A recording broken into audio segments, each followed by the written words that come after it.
Hi, thanks for checking out my video. I'm Butch, and I like to make ball jointed figures. I've come up with a super simple way to make these highly articulated figures. If you've been thinking about making a ball jointed doll, or your own custom action figure, you've stumbled across the perfect video. We'll cover start to finish how I made this figure, and in a greater detail, there'll be a later tutorial coming out in a couple more weeks. My characters not only can stand on their own, but are capable of doing stop animation. There's two things I'm going to need to start building my figure. That's a sleeve and beads. The sleeve is just some polymer clay wrapped around a bar. I use a little bacon bond to help it stay closed better. But this will act as a spacer when we go to make the arms and legs, and will give you something to put polymer clay onto, but it'll also keep the legs and arms at a perfect length. I use these bead molds I made. You can use the little plastic rollers for making beads.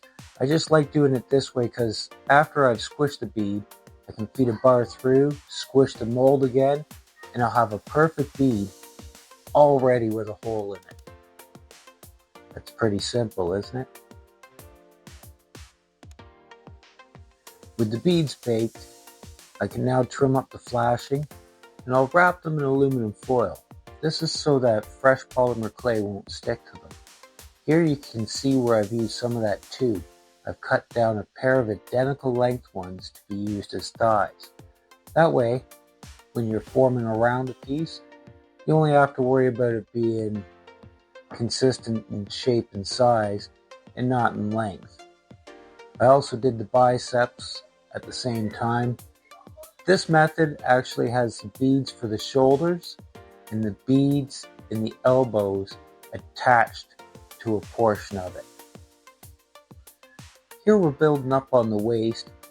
Having the front socket mostly covered is important, but having the back almost entirely squared off, this is when you're building that socket for the bead to roll around in. Building a bead attached to a part like this forearm lets you build a much smaller, thin diameter piece because you don't have to have a socket roll around that bead. But it does limit the mobility, unlike a double bead.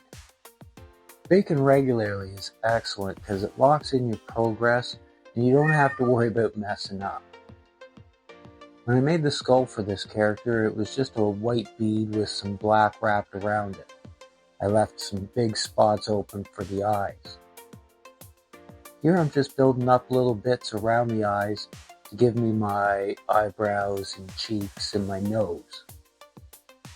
Only adding little bits at a time and then baking has made it so that my faces have turned out a lot more like a face.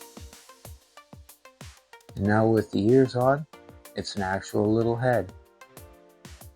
I know she isn't purple, but I have to take a little bit of artistic licensing on this because I don't play much for video games. My daughter was like, she's not purple. But I will be painting it after, so don't worry.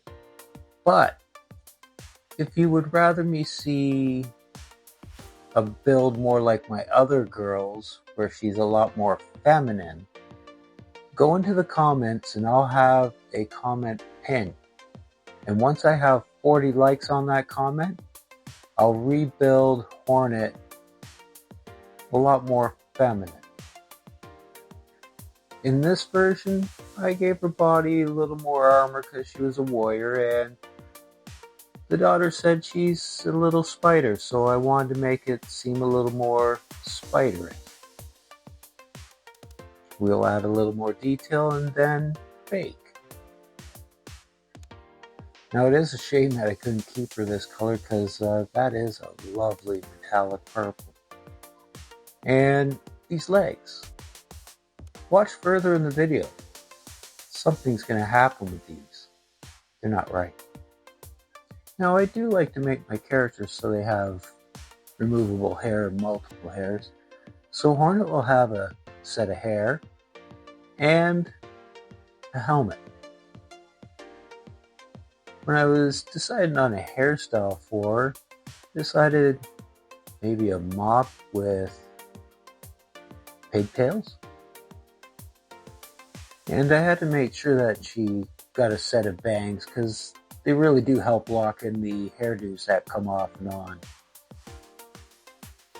Some quick scissoring and it'll open up some chunky spaces in her bangs that she can see through. I made a pair of matching pigtails and just scrunched them up similarly in shape. Now down in the little divot, the hole down there, I have a little bacon bond that's sat there for a bit, so it's kind of gooey. So when I press these in, they stuck real good. Building the upper torso is easy. It starts with a rectangular block with 4 holes drilled through them. Then I use a little bit of bacon bond on it and some polymer clay to build the initial sockets. Wrapping a little strip of black polymer clay around those pigtails will just help keep them in place. And with that chest tee having not been baked yet, I'm going to add the front and back parts so that I can squish them in so that the sockets that I formed will all be one piece, especially with that bacon bond in there, melding it all together. And don't forget to bake. Baking parts on a bar, standing on a piece of wood like this, really makes it easy to see your progress come along. And now with Hornet's hair already baked, we can go on to making her a conic helmet. Thickish mushroom cap and that base plate is all it needs to start. Poke some holes where I'll drill some eye holes later so that they'll line up with the doll's eyes.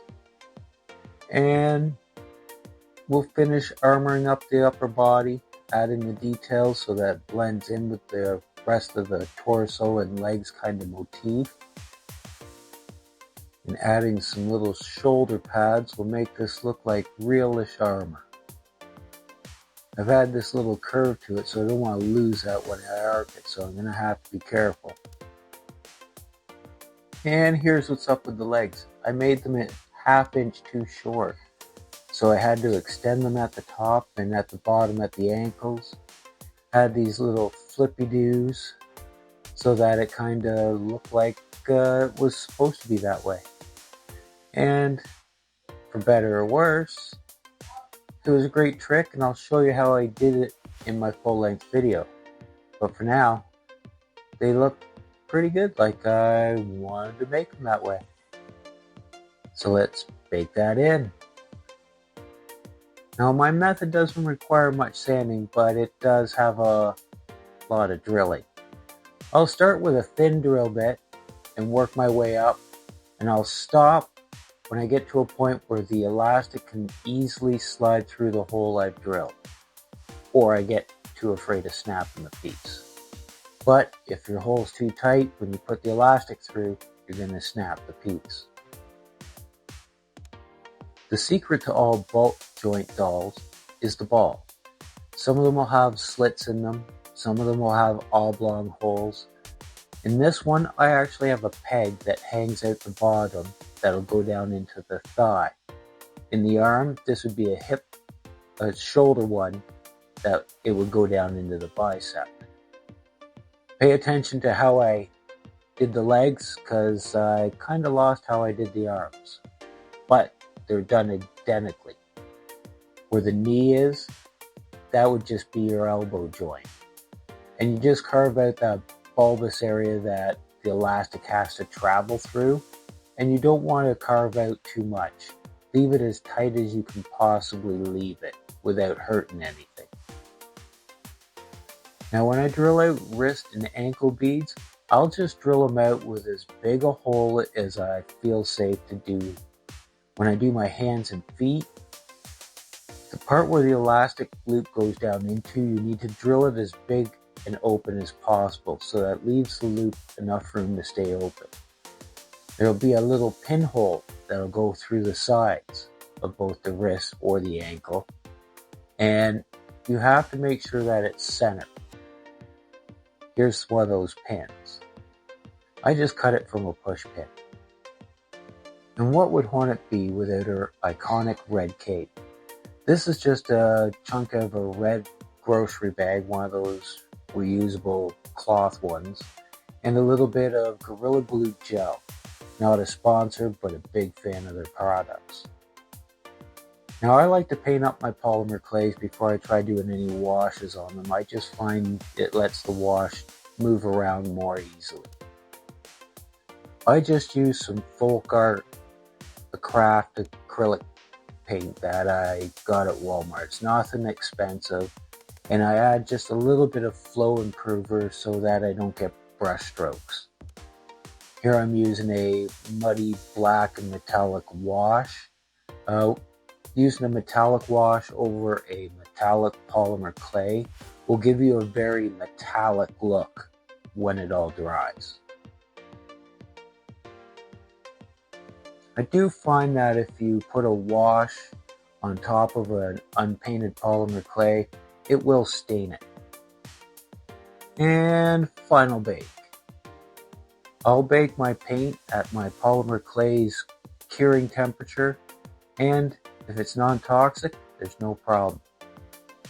This is a neck bead. The figure 8 elastic that I build will actually pull on this, and this will be the anchor point for both the legs all the way down to the feet. Now, for more in-depth information on the beads I build and use, including the neck bead, and the figure 8 elastics I sew up to join the doll with, can be found in my playlist, and they'll cover everything in a lot more detail. And this is where it's important to leave enough of that loop open so that you can slide that pin in easily without having to hunt for it. Using my figure 8 elastic system helps make it so that you have equal tension on both sides of the figure. Now I find when I go to put the arms on, I just put one whole arm on the elastic already. This way I actually only have to string one arm. I do like to position the arm elastic behind the leg elastics inside the body. Drilling out the hand is just like drilling out the feet. You want to make sure there's enough space for that loop to stay open. You need to make sure that pin guide hole is square and through with space on each side. And if the hand pulls on the elastic, the pin's through the hole. The great thing about using the neck bead like I do is it has a peg that lets you take and pop the head off and on. And no girl looks right without her hair. We have a doll, we have a helmet, we have a cape, but now she needs her sword. I'm going to squish down 2 pieces of my bubblegum polymer clay on top of a trimmed up craft stick to use it as a handle of sorts. And now with the sword shape all cut, we can bake that, and I can get to painting it so it looks like metal. One thing I do know about painting is if you paint something black first, it's easier to paint it to look like metal. And it's so satisfying. Now that we have all the pieces, let's put them all together and see what they look like in the spotlight.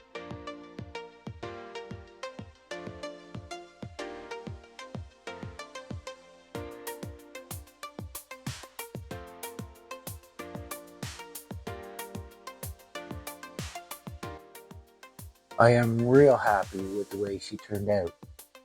She's also a lot smaller than my regular characters. Well, now we get to check out what this doll moves like. I love how the eyes in the helmet track you. First, we'll start off with the sword. I didn't make the big loop at the end because she didn't have opening and closing hands, and I wanted her to be able to put it in and out of her hands. We have a form-fitted helmet that can come off and on. And we have her mop hair that we can put on so that she's not bald all the time. And the easiest way to have a cape that comes off and on is to just make it so the head comes off and on. Now, this will make it easy to see her full range of motion. Might as well start at the top. Her head, even though it's on that peg, can still turn left and right, and the bottom is a ball, so it has that free movement of the ball on the bottom, which gives her head a lot of articulation. Her upper torso also has a good amount of movement. It can spin, it can move laterally, it can crunch a little bit.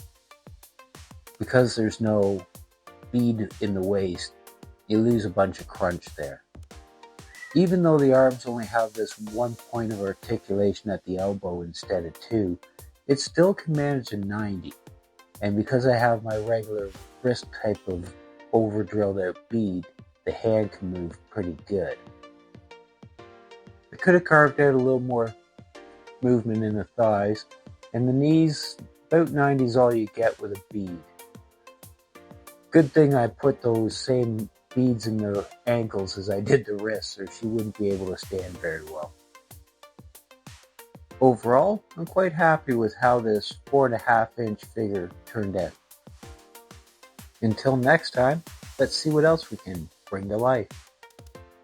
Don't forget to click that like if you found anything helpful. And subscribe with notify if you want to know when I put something new out. Thanks again for watching.